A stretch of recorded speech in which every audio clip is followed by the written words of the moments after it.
We're going to work a couple sweeps from the seated position in butterfly guard. It's a very common position. A lot of times we'll start in this position when you're sparring, like we'll slap bump and start sparring from right here. You'll find yourself in this position all the time. People will be in this position when you're standing up. We can pass standing up or we can pass down low. But for the bottom position, the same rules apply. I want to have at least one underhook. I want to control the inside space as much as I can, right? Generally with butterfly guard, you're trying to elevate people. So I'm trying to get underneath Michael's base and manipulate his base like that, okay? Other sweeps, a lot of times we're trying to like trip people over the side and stuff like that from where they're standing. But in butterfly guard, it's kind of a unique guard because we're trying to always get up underneath people as much as we can, all right? So from this seated position, what I'm trying to do and Michael are trying to do, we're trying to accomplish the same goal. Typically from this position, there's a couple different ways to pass, but some of the more solid ways to pass is with double underhooks and like inside control, okay? So generally, just as a kind of a precursor, we're gonna work on this stuff tomorrow and Thursday, but Michael's trying to get double underhooks on me. And that's not underhooks. I'm not, yeah. He's trying to put me flat on my back, and he's trying to pinch my heels in close to my butt, right? Because what that does is it takes away my ability to lift and get up underneath him, right? Which is my entire goal. So if I can accomplish that goal and get inside and get my double underhooks, now I can get my hips in really close, but because I'm connected to his upper body, right? When I need to, I can roll and get up underneath him, right? So what we're gonna do for our first sweep is this. I have two underhooks. Whatever your hands feel comfortable doing, it depends on your height kind of and the length of your arms. I like to do like an interlocking finger grip like this. For me, this feels the easiest to release and get and secure. You can grab like a gable grip if you want. Whatever you want to grab, however you want to grab is fine. Just try to get some kind of interlocking grip with your hands. Because what I want to do is get a really tight squeeze and hug my chest really tight to Michael's chest. All right? When I go back to my back, I'm going to keep my back round like a ball. I'm going to get my hips in as close as possible. I want to be able to float Michael on top of me, kind of like some of the sweeps we did, I guess, last week. Right underneath, and I float him up. I want his hips higher than his head, at least to start the sweep, okay? Generally what happens when you start lifting people in this position here, all his weight is going to start dumping this direction really fast. The most common reaction when you start to lift people like this, by surprise, is people are going to put their hands on the mat. Because if I continue lifting Michael, his face is going to hit the mat, and he's just going to flip over top of me, and I might be able to like kind of Superman sweep and get to the top. Very common reaction when people's faces are going towards the mat. They don't want that to happen. They don't want to hit their face on the mat, so they'll usually put their hands out to stop it, right? So as I go, yeah, it's very common for people to put their hands on the mat, sprawl their base out wide. It's very, very common for people to do this and try to float on top of you. But as long as I have his hips higher than his head, I can kind of control him and manipulate him here, all right? So what I want to do from this position is use my hooks, right? And as I roll back to kind of sit back up, I'm going to extend my legs away. Michael's head is right next to mine right now. I want his head to be lower than my head when I get back to a seated position. So I went to my back. I'm just going to rock straight back up to a seated position, extend my legs away. If I can, I'll put my feet closer to his knees, but you'll see what I want to achieve here. So as I go, I'm trying to push him away, but I want his head lower than mine now. Because what I can do is open my arms while I'm doing that, and I can squeeze behind his triceps and have my hands behind his back of his neck, right? And now he's in this position where his arms are like totally trapped over my shoulders and he can't put his hands out to the side anymore, okay? There's a couple different ways this is gonna happen. If Michael goes to his knees, that's fine. I'm not worried about that at all. Sometimes you're gonna stretch people out and they're gonna be floating and they kind of look like Superman with their arms out straight and their legs out straight. That just makes the sweep easier, okay? But if they go to their knees, all I have to do to finish the sweep is take one of my feet out, kick his leg straight, right? And I still have my other hook in. He doesn't have any posts, so I can just lift my other hook, rock to the side, and get to the top, okay? I like to keep my hands connected and keep his elbows up high for here, because immediately I want to drive my hips up, get nice and high up on his arms, because that gives me opportunities to start attacking these arms with arm bars and stuff like that right away. So I'll typically keep people's arms up. Flows really nicely into arm attacks.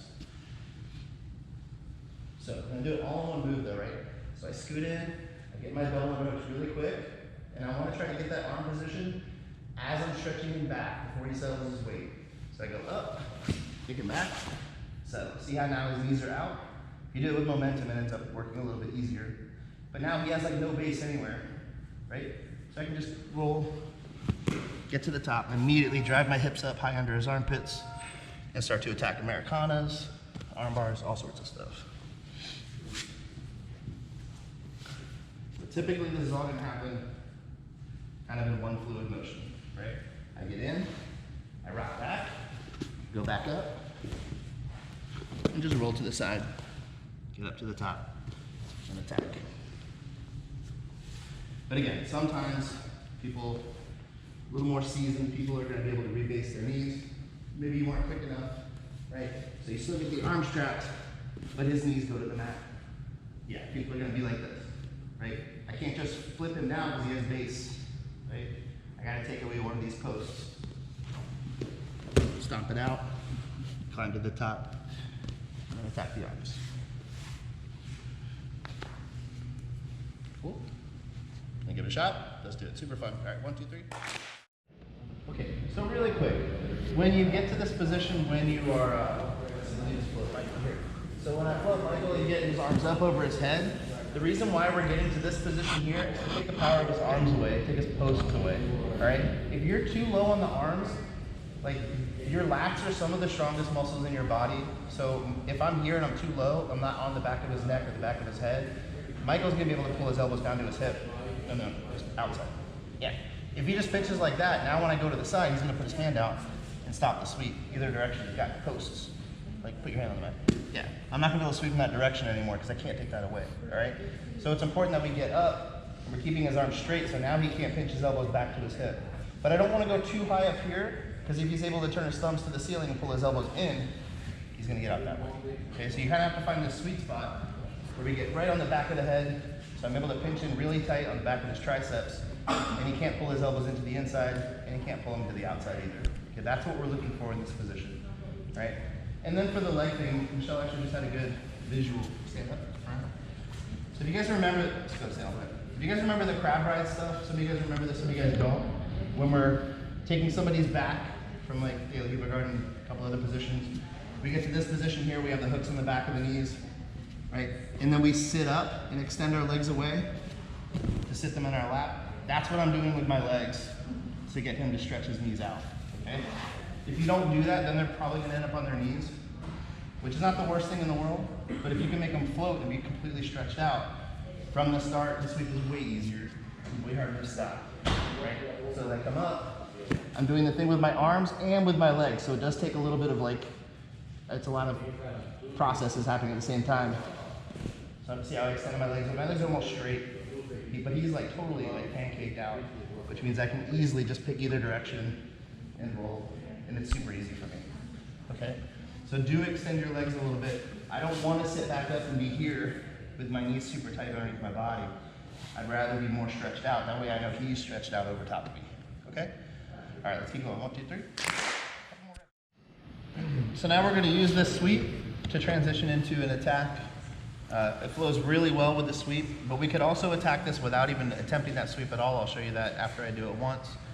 Okay, but what we're gonna do is convert this into an armbar. So I'm gonna start, and everything else is gonna be exactly the same. I scoot in, I get my hips in tight, I'm controlling his upper body. The only thing I'm gonna do differently is this time when I sit up and extend him away, instead of coming up behind both of his arms, I'm gonna completely release one of my arms and just trap one of his arms, okay? So I do it like this. I come up, as I extend away, I just take one of my arms out, go to your knees, right? And then I'm gonna bring this arm in front of his head. And in this case, I like to get a gable grip, which is no fingers interlocking, just your palms together, and then vice around together, okay? Because in this position, I wanna use my wrist bones on both hands really to pinch down on the top of the back of his shoulder here, the socket. You'll feel where the muscles meet. I wanna pinch right on that spot so I can really keep his pressure down and hug really tight to my chest. But then this forearm is also gonna frame his head away and make it hard for him to pass and get any kind of inside head control, okay? Because this is all gonna happen really fast. We're not gonna spend too much time in this position, but this position is really strong because I can use this to sweep or submit, okay? So what I wanna do now is, depending on the length of your body, you might have to scoot away a little bit to do this and stay seated. But what I'm gonna do is use this frame on his head to continue to keep him where he is so he doesn't get any closer to me. I release my hands, I'm gonna shoot this hand up towards the ceiling as I scoot backwards with my shoulders, right? And then I'm gonna pinch my shoulder into the outside of his wrist, and then his inside of his wrist to my chin, or like my cheek, sorry. So I come up, and I'm gonna pinch this tight. So my first goal here is to scoop this arm up and trap it in position, right? So if he tried to like pull his arm out, it's at least gonna slow him down. I'm not loose where he can just pull his arm out. I wanna be hugging this arm tight, okay?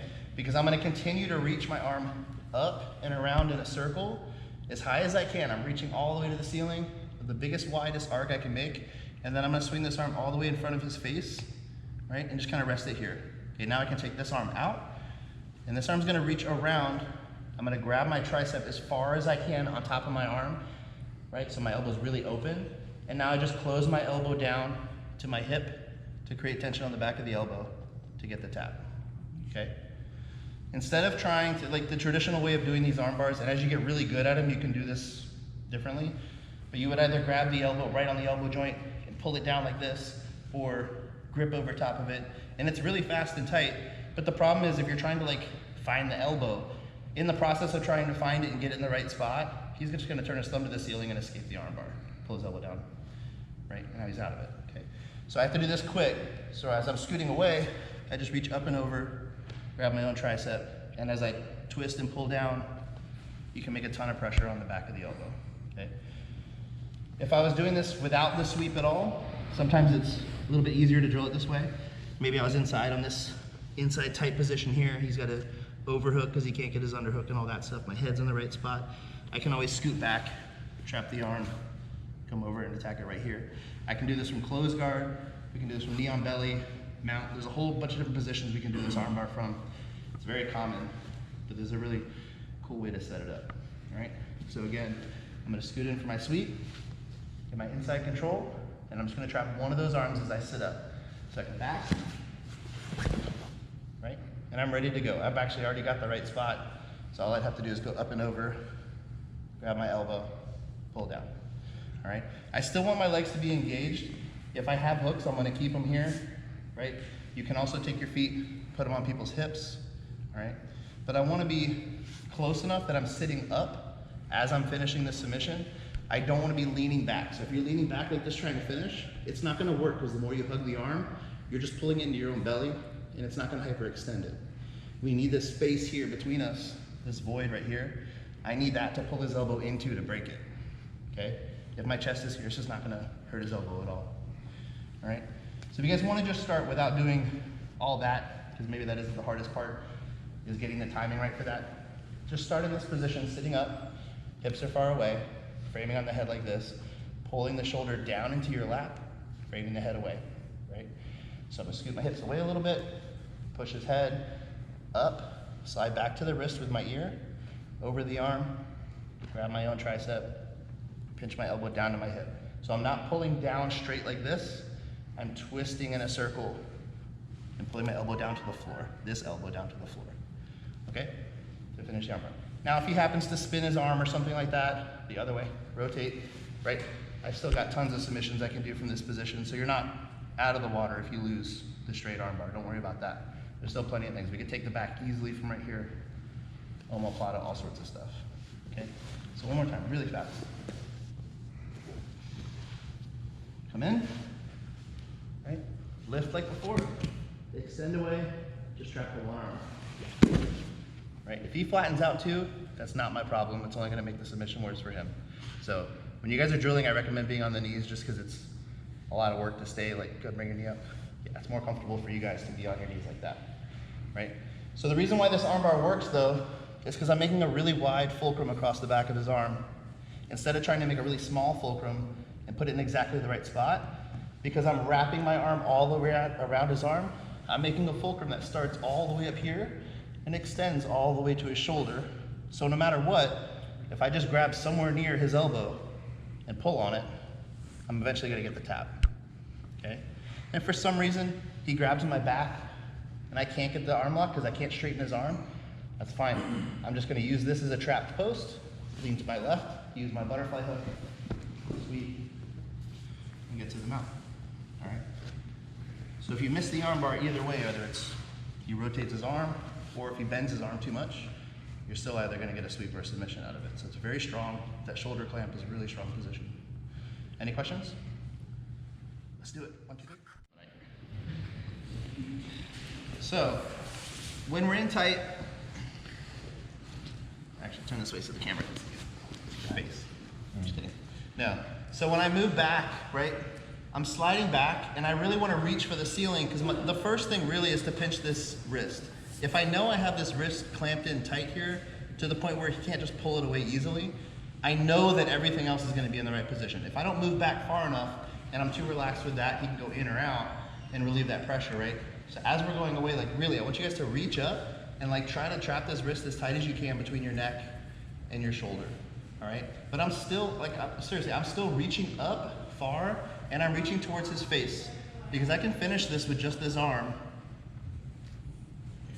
right? Because I'm putting pressure on the back of the elbow. No matter where the elbow is on his arm, my arm is going to be connected to it, right? We're making the widest fulcrum we can possibly make, and then we're just grabbing somewhere. I could grab here, I could grab here, I could grab here. It doesn't matter where I grab, I'm pulling my arm into the back of his arm, which I know is going to be somewhere near his elbow, which is why it's better to keep your arm straight and reaching away than to bend it. Like if you know exactly where it is and you've done this a million times, or you get lucky, this is great. I can finish like that all day long. But I'm a black belt. I've been doing this a long time. I learned this. We learned this from Kaio, and this blew my mind, creating this long fulcrum, because it makes life so much easier and faster. You can find the armbar really quick. So go to your back, head that way. My favorite position to get this particular armbar from is knee on belly when people try to block the knee. So recently we did like the spinning armbar. That was probably a couple months ago, where we scoop up and spin around to the other side, right? But whether I'm in the mount or knee on belly, if I just get underneath this arm, I can bring this arm up onto here, and then it's the same armbar from right here. And it's brutal because there's nowhere for him to go from this position. The knee on belly gets real heavy, and I can just continue to finish this, right? And then if for some reason it's not working, I can always spin around and attack the other side. Like there's lots of attacks that chain with that, but you can do that particular armbar like that, seriously, from close guard, mount, knee on belly, almost every position but the back. So play around with it because it's really slick and you'll catch a lot of people with it. Cool? Great job tonight, everybody.